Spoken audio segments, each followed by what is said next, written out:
चली तापर गोटे कविता लिखा है नूतन सकाल सूर्योदय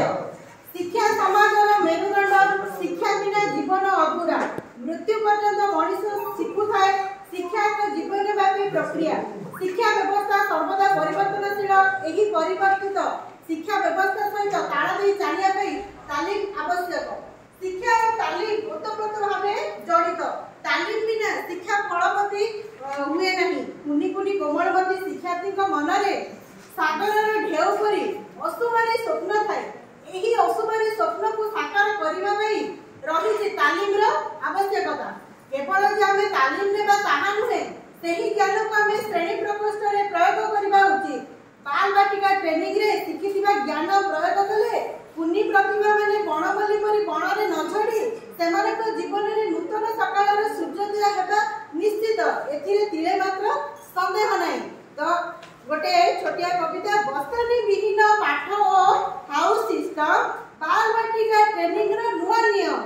ग्रोथ माइंडसेट करी कार्य करिले इंक्लूसिव एजुकेशन फलवती होइबो भले टैबलेट यूज करी स्मार्ट टीचर होइबा बाल बाटिका ट्रेनिंग को सक्सेस करिबा आजिर अनुचितानु चंदन को जेते घोरिले मध्य से केबे तार सुगंध हराई न थाए ठीक सही परी जने ज्ञानी गुणी व्यक्ति को जेते अपमानित करिले सुधा से केबे तार ज्ञान हराई न थाए हस कथा दी सुनिबा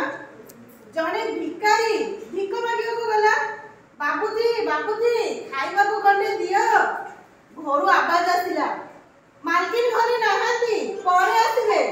भिकारी कहूची बाबूजी मते मालकिन दरकार नहीं मते खाइबा गंडे दरकार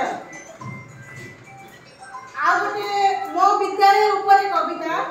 केते आपणार विद्यालय मोर अटे ज्ञानर मंदिर ताहारी परसे गढ़ी जीवन देइछि से परिचय केते मु समय बिताई देइछि सांग साथींकर मेले केते मु अझट होइछि के जानी गुरुजी गुरुमा कोडे कहंती से केते अमृतर बाणी मते सुधारिबा बाणी एबे आपण मानक पई भागढमाई प्रश्न टिके कहिबे टिकी बाछुरी बेकरे पघा टिकी दांतरे कामुडे लुगा स्वर्गरु पड़िला पिलाटिए ता मुंडरे टोपीटिए